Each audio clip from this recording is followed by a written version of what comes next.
Hey everybody, this is a quick video in case you have LG Tone FP9 earbuds with Meridian and you need to do a hard reset to the factory default settings on them.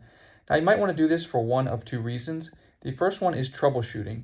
If these earbuds are not connecting to Bluetooth, or if they are not pairing or syncing with your device, or if you're only getting sound out of the left ear or the right ear, a hard reset is a good way to fix these issues. You will need to repair them and set them up again because they will be restored to their out-of-the-box factory defaults. But that's really the second reason you might want to do this.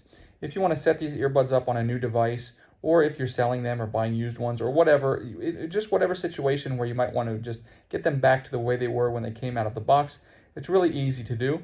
All we need to do is go ahead and put them in the case as shown here, and then we're going to come behind, and we can do this actually with either the left or the right. It doesn't matter which one. We just press and hold for 10 seconds, the button on the back.